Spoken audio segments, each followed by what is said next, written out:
Graça e paz, você está no Café com Palavra, seja muito bem-vindo.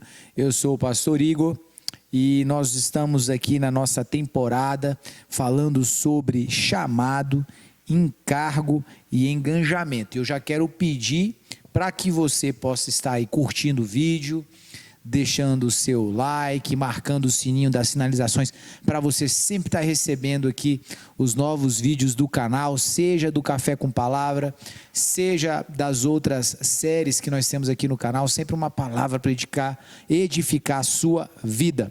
Do meu lado, pastor Zait, nós estamos num papo bom aqui, não é? Falando sobre chamado, encargo e engajamento. E nós vamos continuar falando aqui sobre chamado. Agora, um chamado diferente, pastor Zait. Agora, Jesus não está dizendo vinde a mim, mas agora o chamado dele é vinde após mim. Então, no primeiro momento, ele chama para ele, para que aquela vida que está sobrecarregada, que está vivendo algo que o oprime de alguma maneira, ele diz, olha, vinde porque eu vou te dar alívio, vinde porque eu vou te dar descanso. Mas agora ele está dizendo, olha, vinde após mim. E esse vinde após mim, ele já mostra o objetivo. Liga a um propósito. Vinde a mim e eu vos farei, né? Pescadores de homem. Então, esse segundo nível aí, ele irá me preparar para o serviço, né? Só para o pessoal que nos acompanha aí no canal, né? Saiba, nós estamos falando de Mateus capítulo 4, verso 19, tá bom? Para você acompanhando aí na sua Bíblia.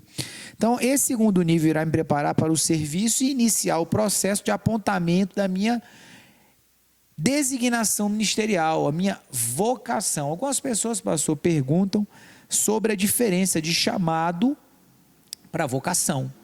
Então, talvez aqui já comece a responder, né? Chamado a gente viu anteriormente que tem, em primeira instância, um chamado universal. Jesus está fazendo um chamamento a todos, né? O processo vocacional já seria, digamos, uma especificação desse chamado, né? Já seria, assim, uma direção, um apontamento desse chamamento, né? Mais ou menos por aí? Eu creio que sim, porque no chamado é aberto o convite geral, né, para todos que creem. Eles podem começar a trilhar o caminho para Jesus, né, e vão ali por vários meios, né, que até Deus usa mesmo, né, enfermidades, problemas na família, filhos problemáticos, né? Várias circunstâncias. Sim. Mas, a partir do momento que a pessoa crê em Jesus como seu Salvador e que Ele é o único que tem poder para perdoar os seus pecados, né?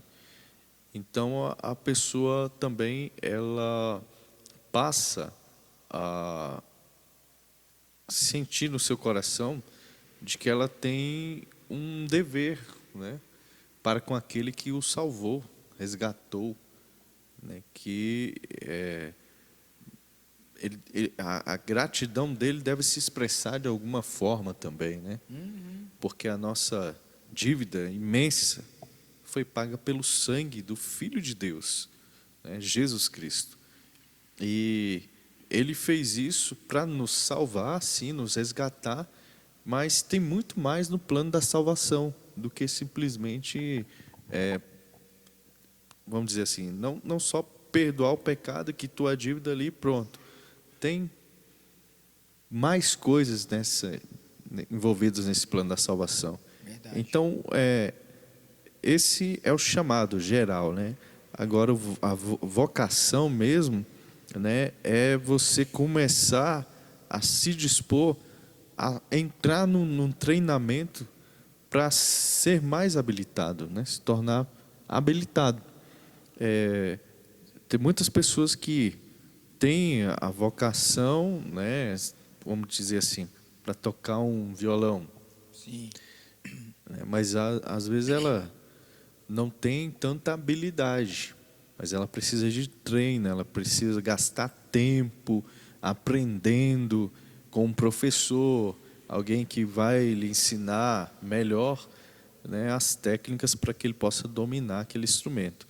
E da mesma forma, eu acho que a questão da vocação vai nessa linha, né? Você vai se aperfeiçoar.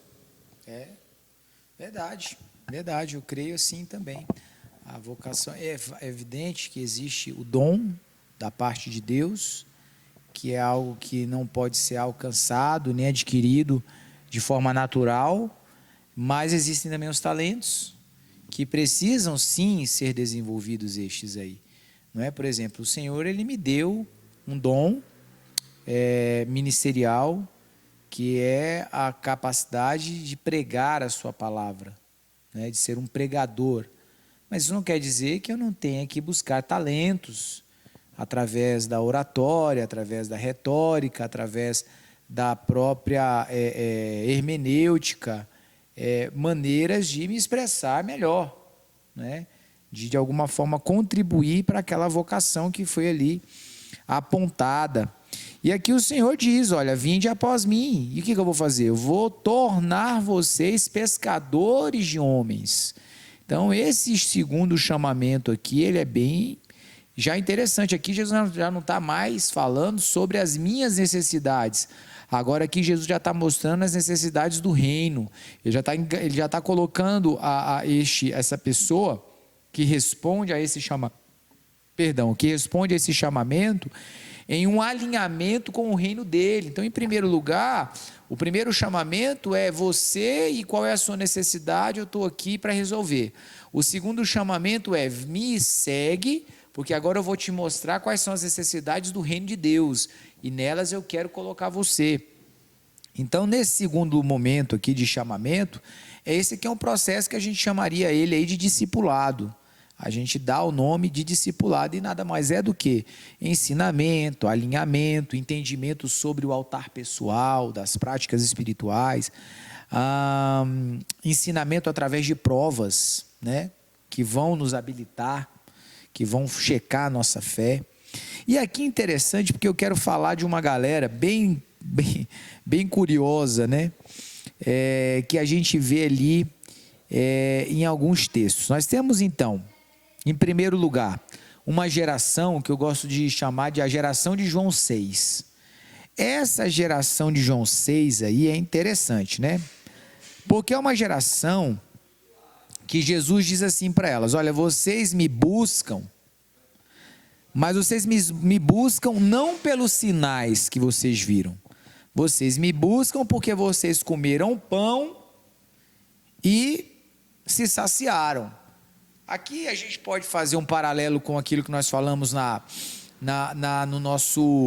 no nosso vídeo anterior, sobre as pessoas que acabam ficando viciadas no alívio. Que vai ali um alívio, aí no outro domingo vai lá atrás de outro alívio, e na oração vai lá atrás de outro alívio, na campanha vai lá atrás de outro alívio, mas ela não quer dar o segundo passo, ela não quer avançar no processo. Aqui seria algo semelhante, porque Jesus está falando de um grupo de pessoas que não está buscando a Ele por causa dos sinais, porque se fosse por causa dos sinais, elas estavam agora então decididas a crer em Jesus como o Filho de Deus. Elas estavam ali porque Ele multiplicou o pão. Se fosse qualquer outro multiplicando o pão, elas iam seguir, não importa quem fosse. Elas não estavam preocupadas em reconhecer o Cristo. Elas só queriam saber quem era a pessoa que poderia resolver os problemas delas. Isso é um perigo, a gente não deve buscar o Senhor por causa disso, não é? Não, eu estou atrás de Jesus porque Ele é o que resolve os milagres, Ele é o que resolve os problemas, Ele é o que dá solução para as coisas. Não é por isso que a gente deve procurar, né, caminhar com Jesus, mas por identificá-lo como Filho de Deus. E aí nós temos alguns exemplos interessantes aqui. Lá em Lucas, no capítulo 9, nós vamos ver no versículo 57, alguns seguidores. O primeiro deles vai dizer assim: Senhor, seguir-te-ei por onde quer que fores. Lá em Lucas 9,57. Por onde o Senhor for, te sigo. Aí Jesus diz assim: olha, os lobos têm covis, os pássaros têm ninhos, mas o Filho do Homem, Ele não tem onde reclinar a cabeça. Olha aí, Jesus checando as motivações desses aí que estão querendo ser esse tipo de seguidor, né? Esses que respondem ao vinde após mim. Eu vou falar os três aqui, pastor Zait, depois eu quero te ouvir sobre essa turma. No verso 59, um outro diz assim: Senhor, deixa que primeiro eu vá enterrar meu pai. E aí Jesus diz para ele: deixa os mortos enterrar os mortos. Você vai e prega a palavra. E lá no versículo 61, um terceiro diz assim: Senhor, eu te seguirei, mas deixa-me me despedir primeiro dos que estão em minha casa. E o Senhor diz para ele: olha, ninguém que coloca a mão no arado e olha para trás é digno. Então perceba como o discurso aqui mudou, né? Lá no primeiro chamamento, Jesus está falando: pode vir. Você está cansado, você está sobrecarregado, eu vou te ajudar, vou te aliviar, vou te oferecer descanso. Mas aqui a didática de Jesus começa a mudar, ele começa a apertar. Deixa eu te falar aqui: o filho do homem não sabe onde vai dormir, quando vai dormir, como é que vai ser, ninguém sabe. O filho do homem é o seguinte: tem prioridade. O pai morreu, então deixa os mortos enterrar os mortos. Você não, você vai pregar a palavra. Prioridade, foco. Não, senhor, deixa eu lá me despedir. Não tem negócio de despedir não. Parece Jesus um pouco intransigente, né? Eu costumo até brincar, rapaz, que na igreja do pastor Jesus eu não sei se ia ter muito membro não, né? Porque imagina um pastor falando um negócio desse aqui para uma ovelha. O que você acha, pastor Zade, que ia acontecer? Você acha que ia dar bom? Não ia dar não. O rebanho ia reduzir bastante, né? É porque esse aqui é o vinde após mim, né? Então aqui você está conhecendo o Jesus como filho de Deus. Ele não veio, como algumas passagens ele vai dizer, ele não veio trazer paz, mas dissensão. Ele vai dividir entre o que é espiritual e o que não é espiritual. E a prioridade dele é espiritual. Então é isso que ele vai trazer, essa noção para o nosso coração. Você quer as coisas espirituais? Então elas têm que ser prioridades na sua vida. Você vai ter que deixar algumas coisas e até que vão causar constrangimento nas outras, escandalizar, né?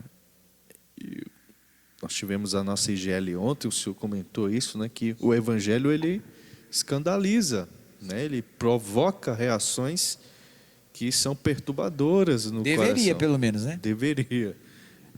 No coração humano. E é isso que Jesus está mostrando aqui. Olha, você quer seguir, você vai se deparar com situações em que você vai causar desconforto nas pessoas e até dentro de nós mesmos, né? Dentro das nossas emoções, dentro daquilo que a gente tem como um padrão já de vida, vai romper com isso, vai criar um cisma aqui dentro de nós. E então ele já alerta: você está preparado para isso? Você quer mesmo isso? É isso mesmo. Exatamente. A palavra é muito boa, essa palavra. Ele já dá o alerta, né? Antes da pessoa dar os próximos passos, ele já diz: olha, deixa eu te mostrar como é que é. Não é esse parque de diversão todo que você está pensando, não. Por quê? Porque Jesus está falando sobre algo, querido, que tem um peso gigantesco. Ele está falando do reino dos céus. Ele está falando de um lugar do qual todos nós, ou melhor, boa parte das pessoas tem muito desejo de ir, mas poucos de fato vão conseguir chegar, porque não entendem o preço, o quanto esse lugar assim, para se chegar, para se alcançar o direito de lá estar, não é de qualquer forma, não é qualquer tipo de perfil comportamental. Então a Nova Jerusalém e esse reino, ele vai ser habitado por pessoas que entenderam o quanto esse vinde após mim, ele tem um preço. Ele tem realmente assim uma decisão a se tomar. Quando Jesus foi chamar Pedro e João, André e Pedro, Tiago e João, aquilo é muito forte. A gente lê às vezes a Bíblia e a gente não, talvez às vezes a gente não tem dificuldade de perceber como as coisas são intensas. Gente, Jesus está andando no meio está andando na praia, ele está vendo André e Pedro, e ele fala, ó, vamos embora, vem, me sigam. E eles largam tudo e seguem. É claro, André e Pedro já sabiam quem era Jesus, né? Já sabiam quem era Jesus, já tinham estado com Jesus antes desse momento, já tinham esse deslumbre sobre o Messias, mas mesmo assim, eles largam tudo e vão. Pedro era casado, tinha mulher, provavelmente filhos, a Bíblia não diz se ele tinha filhos, diz que ele era casado, tinha mulher. A mesma coisa Tiago e João, consertando as redes junto com o pai. Venham, larga tudo e vai. Encontra lá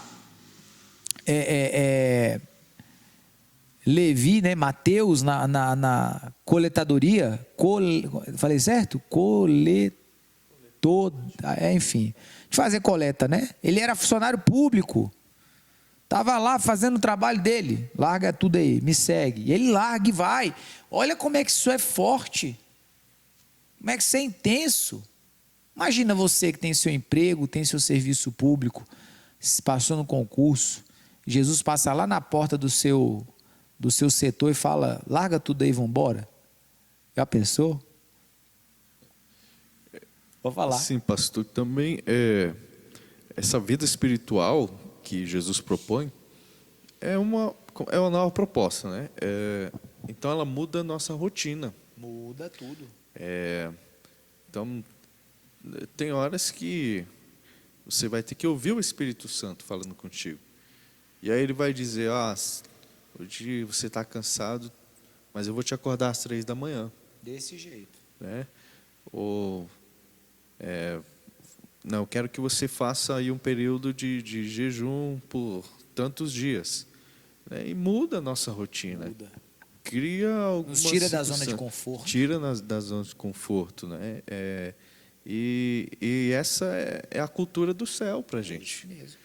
Nós somos nova criatura, somos cidadãos dos céus, né? Então, essa nova roupagem que Jesus nos dá, nós temos que incorporá-la no nosso dia a dia, como estilo de vida, porque senão não seremos identificados depois na hora de entrar no céu, né? Já pensou? E nesse chamado se identificam 3 gerações.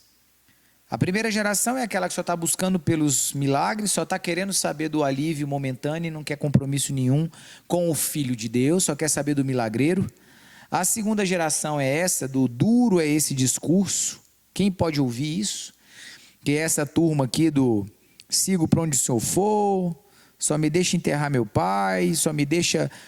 que sempre está colocando algum tipo de condição ou dizendo, eu vou, mas como é que vai ser isso? Eu vou, mas nós vamos dormir aonde? Nós vamos comer o quê? Né? Deixa eu primeiro saber o plano, deixa eu saber primeiro o roteiro. Para seguir Jesus no Vinde após mim, você não tem roteiro. Quando Jesus bateu lá na porta dos discípulos, ele não deu o plano para ele, falou, nós vamos ali, depois nós vamos fazer, depois nós vamos... Não, vem. Onde você vai? Vem ver. Vamos lá. E a terceira geração, que é aquela que nós desejamos, queremos estar, que é a geração do para quem iremos nós? Tu tens as palavras de vida eterna. É a geração que entendeu que não tem outro lugar para ir, que não tem outra voz para ouvir, que não tem outro alguém para se seguir. E essa palavra foi dita por Pedro e acompanhado pelos demais apóstolos no momento em que Jesus finaliza esse discurso, finaliza todo esse processo de caminhada aqui, ele dá essa última aí, essa última martelada. E então aqueles homens ali estão começando a entender o que significa vinde após mim. E por que eles tinham que entender o que é o vinde após? Porque num primeiro momento eles foram a Jesus para que eles pudessem tirá-los daquela condição de sobrecarga. Depois Jesus os chamou, agora vocês vão me seguir, vinde após mim, eu vou na frente, vocês vêm depois de mim, não é? E por que isso? Porque chega também o momento do ide, e o ide está dentro desse lugar aqui que a gente está querendo falar, que é o momento em que a gente aprende com o mestre, A gente é discipulado pelo mestre e chega um momento que ele começa a chega um momento em que ele vai nos enviar. E o envio também é um chamado. É um chamado a dar continuidade à obra que ele começou, dar continuidade no legado que ele nos agora está entregando, outorgando para continuarmos.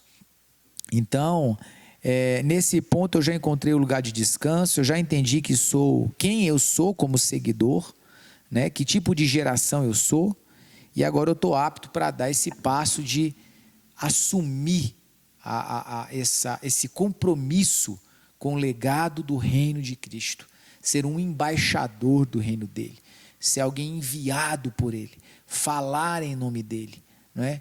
Testemunhar sobre ele. Então, esses são os elementos do chamado, né? Desse chamamento da parte do Senhor. Vinde a mim, vinde após mim, e agora ide. Então, que você possa refletir sobre isso, responder ao chamado, porque Jesus está batendo a porta. Aquele que ouvir e abrir a porta, ele vai entrar. Então, ouça o chamado dele, ou melhor, e melhor ainda, veja de que maneira você está respondendo a esse chamado. Amém? Que Deus possa abençoar a sua vida poderosamente, e a gente se vê no próximo vídeo, se Deus permitir.